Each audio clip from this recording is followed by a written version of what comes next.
സുധാകരന്റെ മക്കളിപ്പോൾ ഉള്ളത് ഈ വലിയമ്മയുടെ വീട്ടിലാണ്. ഇതാണ് വലിയമ്മ. ചേച്ചി ഏത് സമയത്താണ് കുട്ടികളെ ഇങ്ങോട്ട് മാറ്റിയതെന്ന്? ഇന്നലെ മിഞ്ഞാന്ന് സംഭവം കേട്ട് പിന്നെ ഇങ്ങോട്ടാണ്. ചെറിയ കുട്ടി അപ്പാപ്പനും അമ്മമ്മൻ്റെ കൂടെയാണ് ഇരിക്കുന്നത്. വലുത് ഇവിടെ ഇരിക്കുന്നത്. ഇന്നലെ ബോഡി കഴിഞ്ഞ് ഞാൻ ഇങ്ങോട്ട് കൂട്ടിക്കൊണ്ട് വന്നതാണ്. അച്ഛനും അമ്മയ്ക്ക്, അച്ഛന് 80 വയസ്സായി, അമ്മയ്ക്ക് 70 വയസ്സായി. ഞങ്ങൾ 3 പെൺകുട്ടികളാണ്. എനിക്ക് ആ മക്കളില്ല.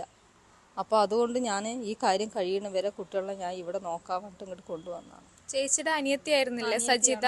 സജിതയുടെ മക്കളും കൂടിയാണ്. സജിത മരിച്ച സമയം മുതൽ ഈ കുട്ടികൾ പറയുന്നുണ്ട് പോലീസിലെ പരാതി കൊടുക്കുന്നുണ്ട്. പക്ഷെ എന്താ ചെയ്യുക?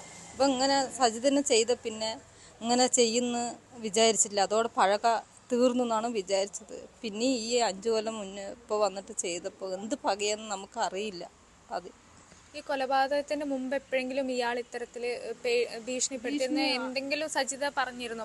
ഇല്ല, ഞങ്ങളുടെ അടുത്ത് ഒരു ഭീഷണി അവള് പറഞ്ഞിട്ടില്ല.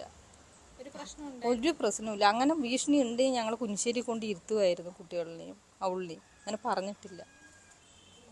ഇപ്പോൾ ഈ കുട്ടികൾ അടക്കം പറയുന്നത് പ്രതിക്ക് വധശിക്ഷ അത് കൊടുക്കണം. അത് കോടതി എന്താണ് തീരുമാനിക്കണം. കോടതി, പോലീസ്, നമുക്ക് അവരിൻ്റെയാണ് സപ്പോർട്ട് ഉള്ളത്. നിങ്ങളുടെയും അതെന്താ തീരുമാനിക്കണം അത് നേടിക്കൊടുക്കണം. മന്ത്രിമാരും അവരെന്താ പറഞ്ഞാൽ അവരിൻ്റെ ഇത് ചെയ്തു കൊടുക്കണം.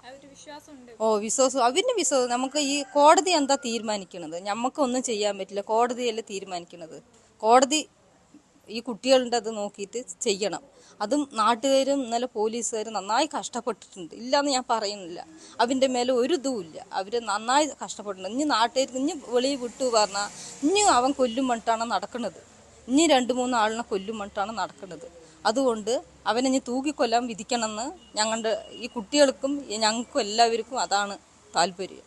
അവർക്ക് എന്തെങ്കിലും നാളേക്കുള്ള ഒരു ഇത് ചെയ്തു കൊടുക്കണം. അവർക്ക് എൻ്റെ അടുത്ത് ഒന്നും നോക്കാനാവില്ല. വയസ്സായ അച്ഛനും അമ്മയാണ്.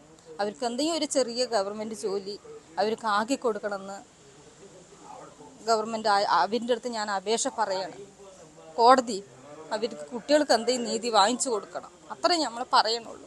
എനിക്ക് 2 പെൺകുട്ടികൾ, ആങ്ങളമാരില്ല എനിക്ക്. അവരുടെ കാര്യം അവരെങ്കിൽ നോക്കുമല്ലോ. അതുകൊണ്ടാണ് പറയണത്.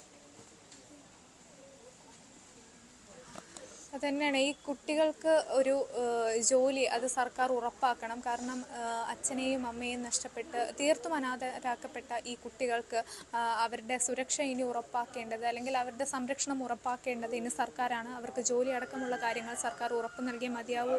അതൊരു അപേക്ഷയാണെന്നാണ് ഈ കുടുംബത്തിന് പറയാനുള്ളത്. ഒപ്പം തന്നെ ഈ കോടതിയിൽ നീതിന്യായ വ്യവസ്ഥയിൽ അവർക്ക് വിശ്വാസമുണ്ട്. ഈ പ്രതിക്ക് വധശിക്ഷ ഉൾപ്പെടെയുള്ളവ നൽകുമെന്ന് തന്നെയാണ് ഇപ്പോഴും പ്രതീക്ഷിക്കുന്നത്. അതുതന്നെയാണ് ഈ കുടുംബത്തിൻ്റെ പ്രതികരണം.